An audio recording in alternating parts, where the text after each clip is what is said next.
damn serious about it, Dad? I thought that Vincent is an old bachelor. Bulalas niya. How could she be so stupid? Dala ng kanyang emosyon ay hindi siya nakapag-isip ng tama at basta lang naglayas nang hindi alam ang buong katotohanan. Ang bobo niya sa part na iyon. Pero may pinagkaiba nga ba kung alam niyang hindi si Vincent ang kanyang fiancé? Will she not run away? Well, hindi siya sigurado sa parting iyon. That's what I thought too. But then, I was surprised when he told me about it and his son would take over their business after he'll get married to you. Salaysay ng kanyang ama. Bigla siya naging curious kung sino ang anak ni Don Vincent at bakit ito nagtatago sa publiko. Is he ugly? Or does he have a disability? Have you met him, Dad? What does he look? Sandaling natahimik ang kanyang daddy. Marahil ay inaalala nito ang itsura ng lalaki. I can't remember well because I only met him in a brief moment dahil may importante itong lakad. But he is handsome and masculine. Sigurado akong bagay kayo at magugustuhan mo siya kapag nakita mo. Ani ng daddy niya. Mas lalo lang siyang nakaramdam ng kuryosidad na makita ito. Matapos ang kanilang maikling kwentuhan ay nagpahinga ulit ang daddy niya. Kikitain niya ngayon ang kanyang best friend na si Wilma at hinihintay na lamang niya ang kanyang mommy para pumalili sa pagbabantay sa daddy niya. Habang hawak ang kanyang cellphone ay panayang scroll niya sa social media nang maisipan niyang hanapin ang account ng sinasabing anak ng senator na kanya ring tunay na fiancé. She wanted to stalk Acer Valdemar and wanted to see his face at the same time but she didn't get any result. Tagabundok ba ang lalaki dahil wala itong social media? Hindi nagtagal ay dumating na ang mommy niya kaya sandali siyang nagpaalam dito at nagpahatid kay Sandro sa Lava Cafe kung saan sila magkikita ni Wilma. Natapos may park na Sandro ang sakyan ay inalalayan siya nitong papasok sa loob ng cafe. All the eyes of the people around, especially women, turned to them. Well, not them, particularly, but to her companion Sandro. Sandro doesn't look like a bodyguard but a boyfriend type. Bestie! Agad siyang luminga at hinanap ang pinagmula ng tili. Maya-maya pa'y nakita niya si Wilma sa paborito nilang table. Mula pa noong college sila. Ngumiti naman siya at tumakbo patungo sa babae sabay sugod ng yakap. Bestie, I miss you. Che, miss daw eh. Di mo nga ako nagawang tawagan man lang sa ilang buwan noong paglalayas mo. Nagtatampong saad ng kaibigan. Natawa siya, lalo na nang sumimangot pa ito at inarapan siya. Bumuntong hininga siya bago nagsalita. Sorry na, nag-iingat lang naman ako na hindi mahuli agad eh. Sus! Nag-enjoy ka lang yata doon eh at pinagpalit mo na ako. Baka may bago ka ng best friend doon. Pairap nitong sambit. Tinawanan niya lang ulit ang babae. Maya-maya pa'y nawala ang atensyon nito sa kanya at lumipat sa kanyang likuran. Kita niya ang pamumula ng pisngi ni Wilma at nahihiyang ngumiti. Sasakyan na lang kita intayin, senyorita. Paalam ni Sandro sa kanya. Isang tango lang ang ginanti niya dito at muling binalingan si Wilma na nakatingin pa rin kay Sandro. Mauna na po ako, Miss Wilma. Sige. Wilma. Anyat pinalo ito sa braso para magtigil sa inasta. Inantihan naman siya ng babae na isang masamang tingin. Nang maupo na sila ay panay pa rin ang sulyap ni Wilma sa labas. Napailing na lang siya habang iniinom ang in-order niyang frappe. Grabe, bestie. Ang pogi talaga niyang bodyguard mo. Mukhang Italiano. Sigurado ka ba talagang bodyguard lang yan? Papasa na ata yung maging boyfriend mo eh. Pero, pasado din siya maging boylet ko. Balo? Anyat inarapan ng babae. Siya man ay ganun din ang tingin kay Sandro. Ewan, si daddy naman ang kumuha sa kanya sa isang agency. Baka nga hindi talaga siya purong Pinoy eh. Balawala niyang sagot. Nga pala, bestie. Sabi mo kanina sa phone ay may revelation kang i-share sa akin. Bumuntong hininga siya at isinandal ang kanyang likod sa upuan habang seryosong tinitingnan ng kaibigan. I'm getting married. Aniya na ikinalaki ng mga mata ni Wilma. Halos may buga nito ang frappe na iniinom nito dahil sa sinabi niya. You're what? I'm getting married. You're joking, right? Umiling siya bilang tugon. Seryoso ko, bestie. Magpapakasal ako sa lalaking gusto ni Dad para sa akin. Oh my God, you must be out of your mind. Hysterical nitong tugon. You run away because you don't want to get married pagkatapos ay magpapakasal ka rin pala. Nasaan na yung Anika na palaban na kilala ko? She'll sigh again. Wala naman ang dahilan para hindi niya ituloy ang kasal. It is what her father wanted at wala naman siyang boyfriend na maaaring pumigil sa kanya. It's dead. Dying wish, bestie. Tingin mo ba kung ikaw ang nasa lugar ko ay hindi mo pa pagbibigyan si Tito Alfred? Tukoy niya sa dada na Wilma. Isang buntong hininga din ang pinakawala ng kaibigan at malungkot na ngumiti. So bagay no? You have no choice na talaga pero baka naman pwede mong mapakausapan ng daddy mo na huwag na lang si Senator Vincent. Oh my goodness. Tumatayo pa bang putotoy nun? Na hindi na nga siguro yung nakakasurvive kahit isang round. Agad niyang tinakpan ang bibig na walang preno ng babae at napalingas sa paligid. Mama naman, hinaan mo yung boses mo at baka may makarinig pa sa atin. Nagpisay ng kaibigan at matamis ng ngumiti. Sorry na, na-carried away lang ako eh. Pero back to the topic. Mag-request ka kaya sa daddy mo ng fresh na asawahin at wag yung naiburo na. Para naman pak na pak sa honeymoon. Yung tipong walang rayuma at arthritis kapag umanat na. Napangiwi siya sa pinagsasabi nito. Dapat talaga sa babaeng ito'y pinapamumog ng holy water dahil napaka-rated 18 ng bibig. Hindi na kailangan yan, bestie, dahil hindi naman si Vincent ang pakakasalan ko. Kung hindi ang anak niyang si Acer. Literal na nanlaki ang mga mata ng babae dahil sa narinig at nagtakipan ng bibig. Oh my. So the rumors are true? What rumors? Kunot noon niyang tanong. That Senator Vincent has a hidden son. Bali-balita na yan dati pero wala namang confirmation kaya nag-die down din agad ang issue. Really? Did you see the face of the rumored son? Umiling ang kaibigan niya kaya namatay ang katiting na pag-asa niyang makita ang kanyang future husband. Bestie, may ipakikiusap sana ako sa iyo. Sure, kahit ano basta si Sandro ang bayad ha? Nakangisi nitong wika. Inarapan niya ito kaya natawa ang kaibigan. Serious, bestie. Baka may kakilala ka magagaling na personal investigator na makakapagbigay ng detalye tungkol kay Acer Valdemar. Pakiusap niya sa kaibigan. Nangako naman ang babae na hahanap siya ng pinaka-the best among the rest. Ika pa nito na PI sa buong Pilipinas. Matapos ang ilang oras na kwentuhan ay nagpaalam na sila sa isa't isa dahil may lalakarin pa si Wilma at siya naman ay babalik pa ng ospital. Habang papalapit siya sa silid ng kanyang ama ay lumabas ang isang doktor mula doon na sigurado siyang hindi si Dr. Gonzales na siyang naka-assign sa kanyang ama. Bahagya pa siya nitong sunulyapan bago naglakad paalis. Pinagmasdan niya ang likod na lalaki habang papalayo nang nakaramdam siya ng pamilyar na kabog sa kanyang dibdib. Bagay na nararamdaman lang niya tuwing nasa malapit si Adam. But it was impossible, right? Why would Adam be here when he was staying on the island with Lian? Makalipas ang ilang araw ay nag-utos ang kanyang mga magulang na ipakuha na lang sa mga tauhan nila ang natitira at importante niyang gamit sa isla dahil ayaw na niyang bumalik pa doon. Going back there would just reminisce the pain she felt in her heart. She's afraid to face them and witness the hurtful truth that she's been betrayed by the person she loved. Mas mabuti na yung hindi na sila magkita pa total ay ikakasal na naman siya sa iba at malamang masaya na ito sa piling ni Lian. Really, Anika? Always thinking about adding salt to the wounds? Kastigo ng kanyang isip. Nagpakawala siya ng malalim na buntong hininga nang makarinig siya ng ugong ng sakyan. Nagmamadali siyang bumaba ng bahay nang matanaw na napapasok ang kotseng gamit ni Sandro papuntang isla. Inintay niya ito sa salas at maya-maya pa'y lumitaw na sa pintuan ang gwapong pagmumukha ng lalaki.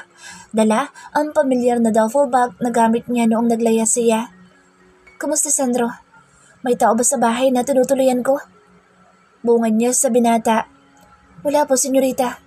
Your house is abandoned based on the dried leaves and dust all over the place. Lumunok siya ng ilang beses para mawala ang bikig sa kanyang lalamunan. Does it mean that Adam moved into Lian's house? So, totoo nga pala talagang may namamagitan sa dalawa? Kaya pala matapang siyang inaway ni Lian noong nakaraan. Wala ka bang nakitang lalaki doon sa bahay ko? He has blue eyes. I mean, parang kasintangkad mo siya at basta, parang katulad mo. Nangunod ang makinis na noon ni Sandro sa kanyang tinuran at nagtataka siyang tiningnan. Are you saying you're living with a man on that island, senyorita? Nalaki ang kanyang mga mata. Of course not. Agaran niyang tanggi. May apologize. That matter is personal. Hindi na dapat ako nagtanong tungkol doon. Ana Sandro sa mababang boses. Never mind, Sandro. Huwag mo na isipin yung tanong ko. Salamat nga pala sa pagkuha mo ng mga gamit ko. Anya at kinuha na sa mga kamay ng lalaki ang bag na dala nito. A woman named Mira approached me and asked your whereabouts. Wika ni Sandro na nagpalingon sa kanya. But I never told her anything related to you. Natampal niya ang kanyang noo dahil sa dami ng iniisip niya ay nakalimutan niyang bilinan sa Sandro. Nasabihin kay Mira na ayos lang siya. Kamusta naman siya? May sinabi bang iba bukod doon? Muling umiling si Sandro. Tumango naman siya kaya magalang na itong nagpaalam at lumabas na ng mansyon. Naisipan na lang niya umakyat sa kanyang silid, dala ang bag na galing sa isla. Pagpasok niya ay agad niyang binuksan ng duffel bag at napaluha nang nandoon lahat ng mga gamit niya kasama ang tuyot na mga rosas na ibinigay ni Adam sa kanya noong first date nila. Sa labis na inis niya sa lalaki, kinuha niya ang mga bulaklak at padabog na itinapon sa basurahan. Pinalis niya ang kanyang mga luha dahil ang mga lalaking katulad ni Adam ay hindi dapat iniiyakan. Mabilis na lumipas ang mga araw. Ganoon pa rin ang takbo ng buhay niya. Araw-araw siyang nasa ospital para sa daddy niya at minsanan lang umuwi ng bahay. She made herself busy while she was mending her broken heart. Naisipan niyang bumili ng bagong painting brush para makapagpinta siya ng bagong obra. Painting was her leisure. Actually, hindi lang siya, maging si Wilma ay isang renowned painter. Pero mas focus na lang siya sa business nila taliwas sa kaibigan niyang ginawa talagang career ang pagpipinta.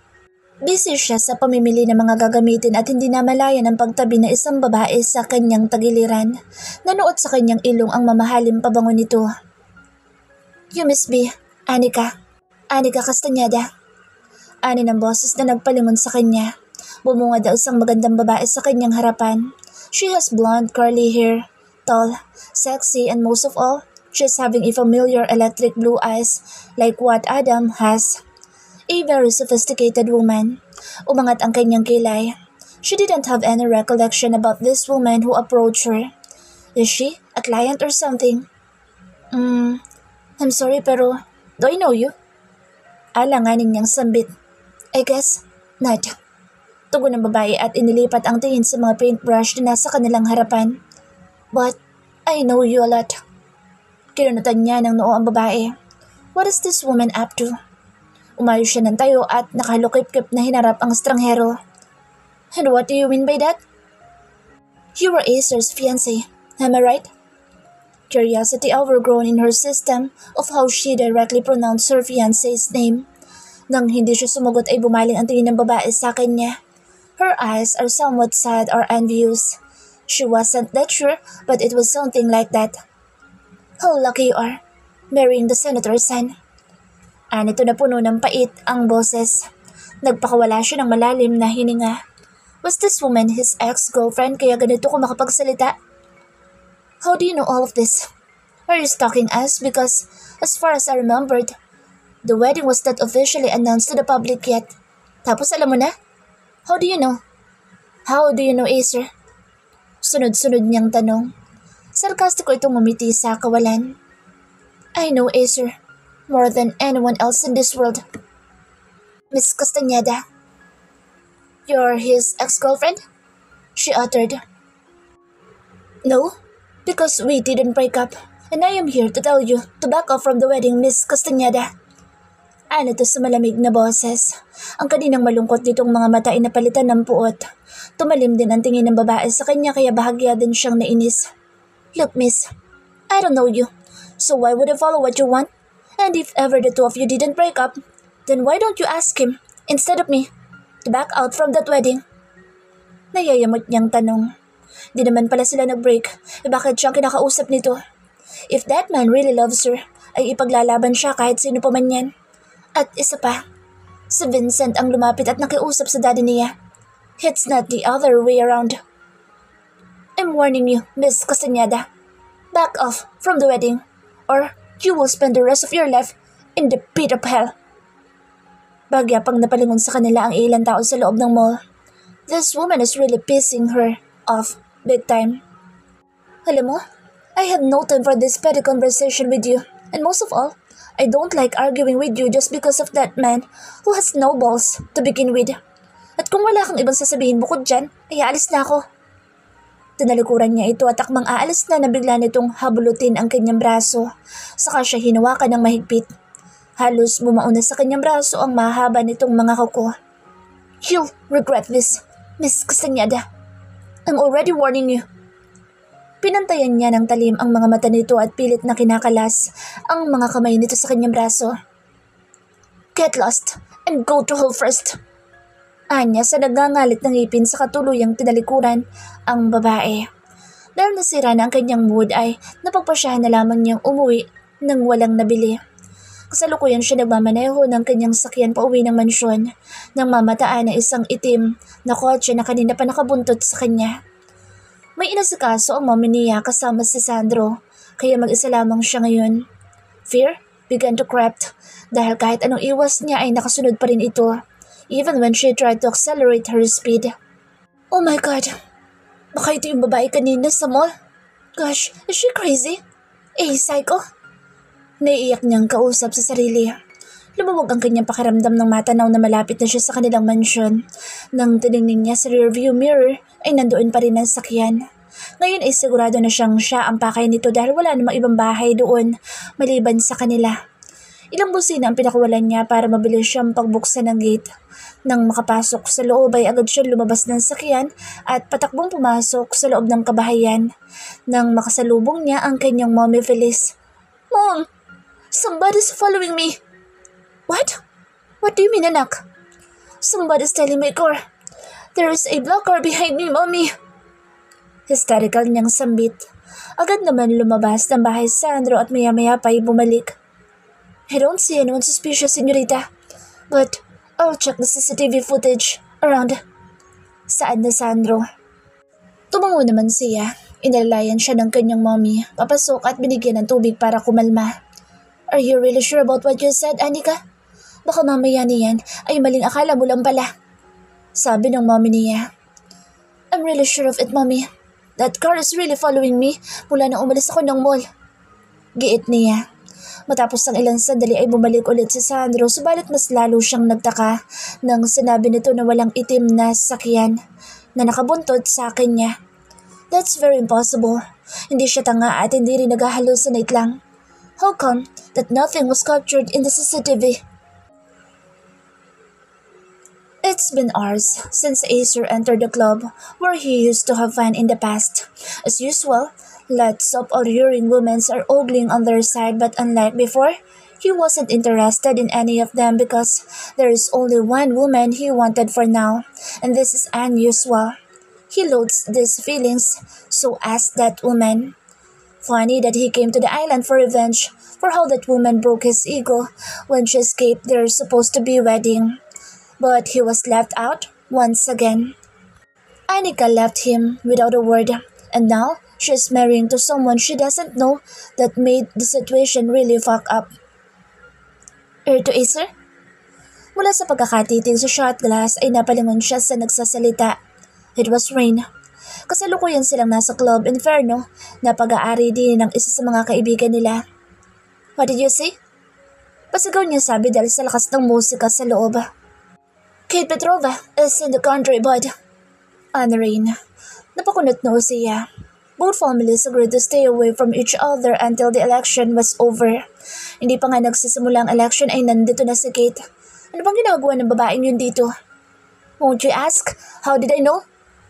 Dagdag pa ng kaibigan. Nilagok niya muna ang laman ng shot glass bago sumagot. Okay, how? Ask him. Turo nito kay Troy. Lumingon naman sa kanya ang kaibigan mula sa pagkakatitig nito sa isang partikular na babaeng nagwawala sa dance floor. Kate approached Anika earlier and even chased Anika's car like a stalker. Natatawang kwento nito. Hinilot niya ang kanyang sentido. Kate is making a mess already kahit kararating pa lang nito. He knows how broad she is, kaya ngayon pa lang ay sumasakit na ang ulo niya. I'm advising you to train that woman, Acer, or else your wedding would be in disaster. Sabat na rin. Napailing siya. He can see now how pain in the ass a clingy woman is. A thing he doesn't like. Paniguradong may pinagsasabi naman ang babae kay Anika. Wag na wag lang talaga itong magkakamali magsalita tungkol sa mga sekreto niya kung hindi ay siya mismo ang tatapos sa buhay nito. Not just that, Acer. Connor Donovan was also here in the country playing as a cute bodyguard. Troy grinned na para bang iniinis siya, which was really effective as of the moment. Hindi na siya sumagot pa sapagkat alam na niya ang bagay na iyon dahil lagi niya itong nakikita. He was pissed off of how close he is to Anika. Don, Connor, Sandro Donovan is acting like a loyal dog. The nerve.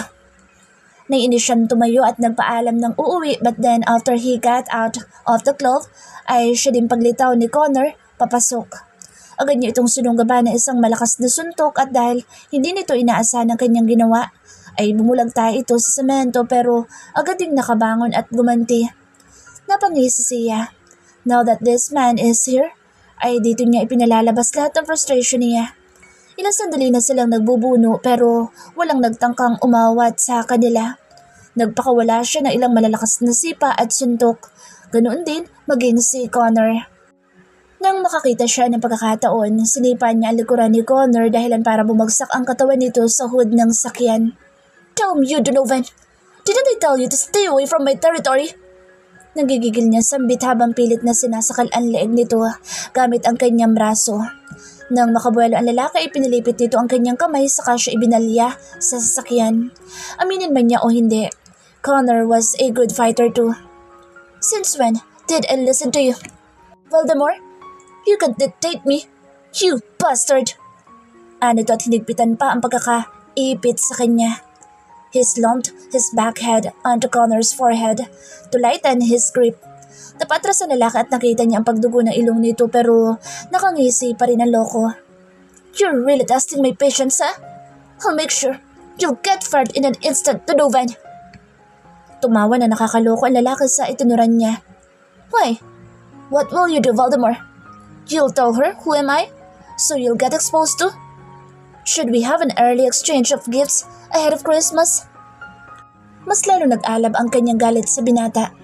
Try me, and I will really kill you this time. Before you do that, make sure your woman won't kill her. Voldemort, I don't know what you're up to but I will not stand still if she's going to get hurt because of Kate. Anito sa kapinahid ang dugo mula sa ilong at akmang tatalikuran na siya. Stop being nosy with Annika's life, Connor. Why don't you just try to divert your attention to your father? Nang sa gano'y kilalanin ka naman niyang anak. He chuckled. Funny that Mariano didn't even give you his surname. Poor child. Shut up. You don't know anything. Nakita niya ang pagtagis ng bagang ni Connor pati na ang muling pagkuyom ng kamao nito. He finally hit the spot where it hurts. Connor was an illegitimate child of the Asideo de Vendetta, mafia organization's leader, Mariano Moretti, based in Italy. He should have killed this family a long time ago dahil sa laki ng atraso nito sa pamilya niya pero pinigilan siya ng kanyang ama. And his father, being the godfather of the organization, ay napilitan siyang sundin ito kahit labag sa loob niya. Did I hit the word, Donovan? Hindi na nakapagtimpi pa ang lalaki at sinugod siya subalit dumating na sila Rain at Isaac na pumagitna sa kanila. Stop it, you two! You're both causing ruckus here. Hindi na natutuwa sa Tristan sa pinagagagawa niyo. Baka mapikon yung inchik at pagbabarilin tayo lahat dito. Ani Troy. Napailing na lang siya. He's sure that Tristan will be crying if his sale tonight will count low dahil sa gulong dulot nila. Napagpasyahan na lamang niyang lisanin ang lugar. Isang ngisi pa ang pinakuwalan niya bago sumakay sa kanyang Lamborghini at pinaharot pa uwi ng kanyang tinutuluyang kondo ngayon. He was about to open his door nang may maramdaman siyang kakaiba. Someone is inside his condo. Kinuha niya ang kanyang baril at ikinasa bago binuksan ng pintuan. Dahan-dahan siyang naglakad papasok nang mamataan na isang figurang nakaupo sa couch habang nakatanaw sa salaming dingding ng kanyang kondo kung saan makikita ang buong syudad na nagliliwanag kapag gabi. Napabuntong hininga siya at muli isinuksok ang baril sa kanyang likuran, saka naglakad patungo sa direksyon ng kanyang bisita. "What are you doing here, Kate?" Malamig niyang tanong. Agad naman tumayo ang babae habang may matamis na ngiti sa mga labi at pinaikot ang mga kamay nito sa kanyang batok, saka inilapit ang sariling katawan. "Aren't you happy to see me, Acer?" Pagod niya itong tiningnan saka kinalas ang kamay sa kanyang batok. "You shouldn't be here. Go back to Chris at baka masira mo pa ang plano." Anya sa babae. Bumalatay ang sakit sa mga mata ng kanyang kababata pero hindi niya ito binigyang pansin at tinalikuran na si Kate. "Is it really because of that damn plan that's why you're acting cold towards me?" Muli niya itong nilingon. Bakas na sa mga pisngi ng dalaga ang luhang umagos mula sa mga mata nito. "Look, Kate. Are you really sure things won't get messed up if you're acting like that? Everything is going well as planned, kaya wala ko nakikitang dahilan kung bakit nandito ka. Go back to Greece as we've talked about.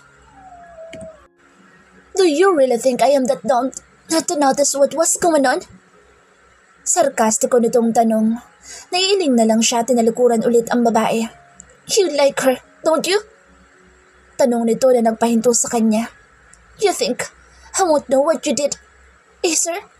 You chased her, even to that island when Vincent told you to go to Plan B. You became stubborn because you're attracted to that pathetic woman." Pinikit niya ang kanyang mga mata dahil ayaw niya itong patulan sa mga walang kwenta nitong pinagsasabi. "Just go, Kate. Walang patutunguhan ng usapan natin ito." A ghost smirk formed in her lips. "Prove it, Acer. Prove it that what I'm talking right now isn't right. Then, I'll believe you, and I'll behave as planned." Dahan-dahan lumapit sa kanyang babae at muli ikinawit ang mga kamay sa kanyang batok, bago siya ginawaran ng isang mapang-akit na halik sa labi. He is losing his patience kaya marahas niya itong pinatalikod at isinandal sa dingding ng salamin. "Stop acting like a stubborn brat. You're here because you're horny, right?" He hissed. He unbuckled his pants bago hinawi ang suot ng babae. But as he was taking her from behind, memories of Annika began to resurface in his mind that loses his concentration. Kaya naman tumigil siya. "Why did you stop?" Huminga siya ng malalim. "Leave, Kate. Leave the country." Naglalakad sa Annika palabas ng bahay dahil kikitain niya ngayon sa Bulma para sa taong pinaimbestigahan niya na walang iba kundi ang kanyang sariling fiancé na si Acer Valdemar. Pagkalabas niya ay naghihintay na si Sandro sa tapat ng sasakyan na gagamitin niya. Ipagdadrive siya ng binata dahil may trauma pa din siya hanggang ngayon sa nangyari noong nakaraan. Papasok na sana siya sa loob ng sakyan nang mapansin niyang may mga pasa at putok sa labi ang kanilang bodyguard kaya hinarap niya ito at sinipat ng tingin. "Ano nangyari sa mukha mo, Sandro?" Nagtataka niyang tanong. Nahihiya naman itong tumingin sa kanya. "Napaaway lang po, senyorita." "Napaaway? Saan naman? Tsaka ang dami niya na. Sino bang bumugbog sa'yo?" Sunod-sunod niyang tanong. Nasanay kasi siyang laging malinis ang mukha ng binata mula nang maging bodyguard nila ito. At ngayon ang unang beses na nagkaroon ng mga galo sa Sandro. This is nothing, senyorita. I'm afraid your friend is already waiting for you, so we better go." Anito saka siya inalalaya na pumasok pero nagmatigas siya. "Wilma can wait, and she will understand. Samahan mo muna ako sa loob at gagamutin natin iyang mga sugat mo. My gosh, a lot of it are still fresh." Tumalikod siya at nagpatiuna na sa paglalakad pero pinigilan agad siya ng binata. "No need, senyorita. I'm fine." Mumuntong hininga siya. Matigas din ang ulo ng lalaking ito, ha? "Gagamutin natin yung sugat mo, and you will follow me. At isa pa, call me Annika. At wag na yung senyorita na yan. Halos magkaedad lang naman tayo." Anya saka pumasok sa loob. Pinaupo niya si Sandro sa gilid ng kanyang kama saka kinuha ang medicine kit sa banyo. Iniwan niya lang na nakabukas ang pintuan ng silid dahil baka kung ano isipin ng kanilang mga kasambahay na nandoon. Habang inahanda niya ang kanyang mga gagamitin ay matama naman siyang pinagmamasdan ng binata. Nang mahuli niya itong nakatitig sa kanya ay agad itong nag-iwas ng tingin. Natawa naman siya sa inasta ng lalaki. "I told you, senyorita. This is not necessary. Reklamo ng lalaki. Dahil bahagya siyang nainis sa pagtanggi nito ay idiniin niya ang bulak sa may sugat na Sandro. Ouch! Oh, sorry. Sabi ko naman kasi sa iyo na kailangan gamutin dahil masakit pa, hindi ba? At saka, di ba sabi ko, ani ka na lang itawag mo sa akin? Sarkastiko niyang saad. Kumawala ang isang tipid ng ngiti sa labi ni Sandro at ganun din siya.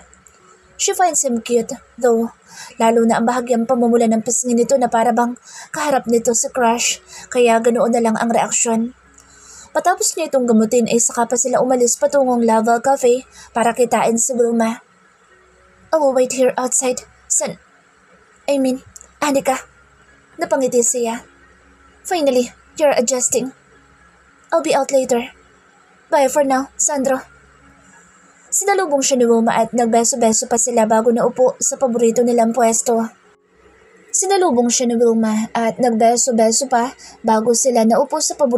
pwesto. Bakit hindi mo pinapasok sa Sandro, bestie? Nakasimangot na tanong ni Wilma.